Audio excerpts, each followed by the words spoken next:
Bonjour à tous. Voilà notre cinquième méditation sur les 7 paroles du Christ en croix. Je vous remercie pour votre fidélité et puis votre indulgence aussi, parce que je crois que parfois je suis un peu compliqué. On me dit aussi que de temps en temps le son n'est pas bon ici ou là, que voilà, etc. C'est pas très facile, je dois avouer, pour moi, c'est pas un exercice auquel je suis rompu. Et par ailleurs, c'est simplement le petit message d'un curé de paroisse à ses paroissiens. Ça n'a pas vocation à prétendre à être un enseignement extraordinaire. Ceci dit, voilà, nous faisons ce que nous pouvons, ça permet de maintenir le lien tous ensemble. Donc, je suis heureux de pouvoir le faire avec vous aujourd'hui. Et nous allons aborder ensemble aujourd'hui 2 paroles de notre Seigneur sur la croix. Nous sommes vendredi saint. Nous approchons évidemment du moment ultime. Et je voudrais aborder avec vous la parole de notre Seigneur, j'ai soif. Et enfin, tout est achevé. Au nom du Père et du Fils et du Saint-Esprit. Amen. Viens, Esprit Saint, remplis le cœur de tes fidèles et allume en eux le feu de ton amour.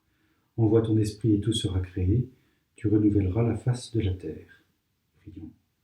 Seigneur notre Dieu, par l'illumination de l'Esprit Saint, tu as instruit le cœur de tes fidèles. Rends-nous dociles à ton esprit pour apprécier ce qui est juste et donne-nous d'éprouver toujours le réconfort de sa présence.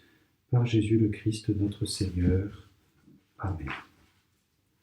Nous poursuivrons donc notre lecture par ce chapitre de Saint Jean. Nous sommes toujours au chapitre 19, les versets 28 à 30. Après quoi, sachant que dès lors tout était achevé, pour que l'écriture soit accomplie jusqu'au bout, Jésus dit : j'ai soif. Il y avait là une cruche remplie de vinaigre.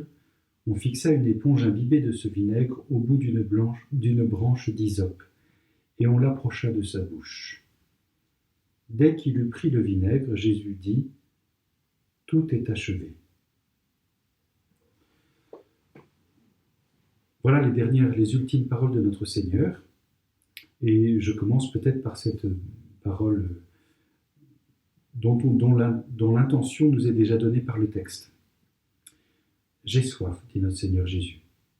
Bien sûr, il s'agit de comprendre que pour l'évangéliste Saint Jean, il s'agit d'accomplir les Écritures. Aussi, il nous oriente dans la compréhension de ce mot, d'abord sur un psaume. En effet, c'est une citation presque directe du psaume 69. Je vous en lis le passage. Tu me sais insulté, déshonoré, couvert de honte, tous mes adversaires sont devant moi. L'insulte m'a brisé le cœur et j'en suis malade. J'ai attendu un geste mais rien, des consolateurs et j'en ai pas trouvé. Ils ont mis du poison dans ma nourriture. Quand j'ai soif, ils me font boire du vinaigre. Le souci de Saint Jean est ici de montrer que Jésus accomplit tout. Il faut comprendre largement cette expression. D'abord, il accomplit les annonces présentes, semées dans toutes les Écritures de sa passion. Et c'est le cas ici de notre psaume. Saint Jean nous interprète le passage où Jésus est sur la croix comme étant l'accomplissement de ce passage. D'ailleurs, on lit un peu plus loin. Et moi, meurtri, je suis toujours dans le psaume 69, meurtri, humilié, ton salut, Dieu, me mettra hors d'atteinte. Je pourrai louer le nom de Dieu par un chant et le magnifier par des actions de grâce. Voilà qui plaît au Seigneur plus qu'un bœuf, qu'un taureau avec cornes et sabots. En voyant cela, les humbles se réjouissent. À vous qui cherchez Dieu, à vous longue vie, car le Seigneur exauce les pauvres, il ne rejette pas les siens quand ils sont captifs. Permettez-moi une interprétation. Notre Seigneur Jésus assume ce psaume. Qu'est-ce qui est en train de se passer sur cette croix ? Notre Seigneur Jésus va porter à son accomplissement le don de sa vie. Pour que cet amour de notre Seigneur montre la plénitude de sa grandeur, de sa bonté, sa perfection, il faut que le mal le tente jusqu'au bout, qu'il soit porté jusqu'à l'extrémité de l'amour qui est la mort. Et notre Seigneur montre que voilà ce qui plaît au Seigneur, c'est un cœur qui aime jusqu'au bout. Ce que tous les sacrifices de l'Ancienne Alliance sont incapables de faire, parce que Dieu n'a que faire finalement d'un sacrifice d'animal. Il n'est que le signe qu'il appelle de ses voeux d'un sacrifice de notre cœur pour lui tout entier. Il n'est que le signe du sacrifice de la croix. Et il le donne dans l'Ancien Testament comme annonce de la passion de notre Seigneur, mais fondamentalement, il est impropre à donner la vie. Il est impropre à satisfaire le désir de Dieu d'une relation d'amour parfaite, celle qu'il appelle de ses voeux, celle dont le Seigneur lui-même a soif. Dieu a soif d'un amour qui se donne à lui et qui se reçoit de lui.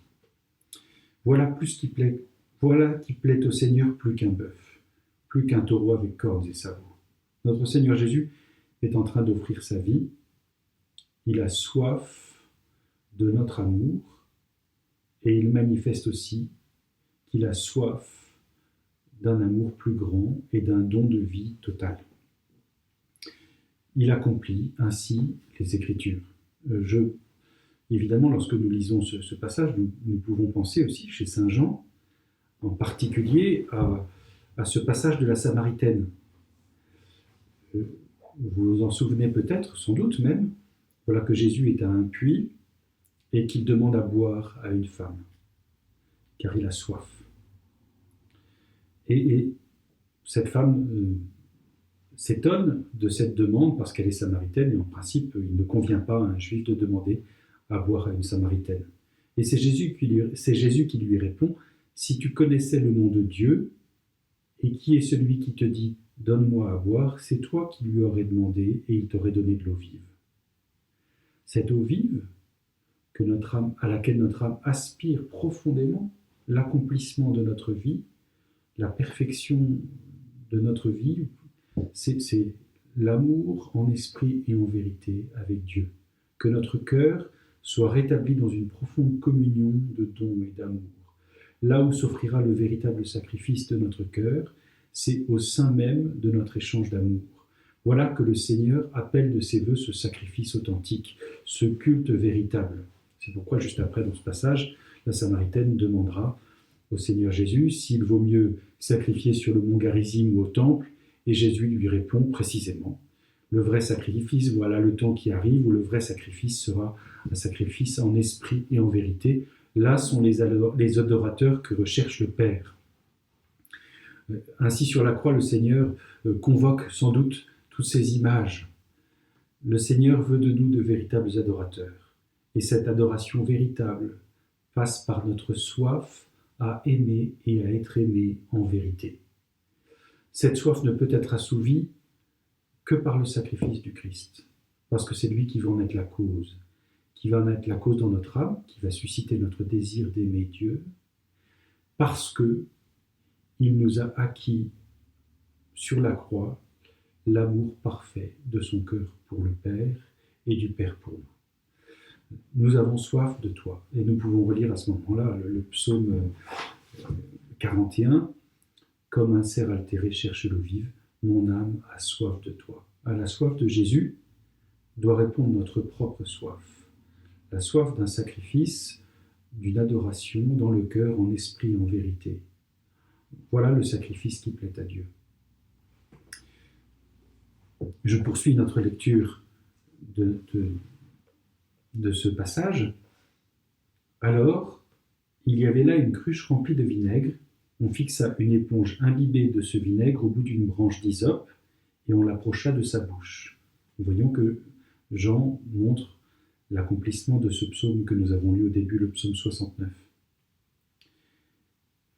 C'est étonnant parce qu'une branche d'hysope, a priori, c'est une branche assez courte. C'est un buisson plutôt. Mais peut-être évoque-t-il les herbes amères de la Pâque, puisque la Pâque est en train de s'accomplir, voici notre agneau immolé sur la croix. Dès qu'il eut pris le vinaigre, Jésus dit « Tout est achevé ».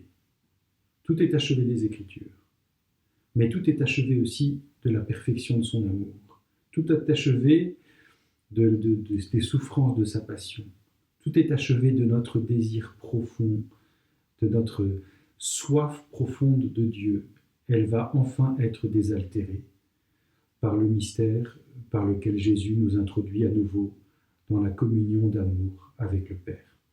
Quand ma sœur altérée cherche l'eau vive, mon âme a soif de toi, Seigneur. Mon âme a soif de Dieu, le Dieu vivant. Quand pourrais-je m'avancer paraître face à Dieu? Voilà le moment où le Fils fait chair va paraître à nouveau dans la communion avec le Père après avoir offert sa vie en sacrifice d'amour pour chacun d'entre nous.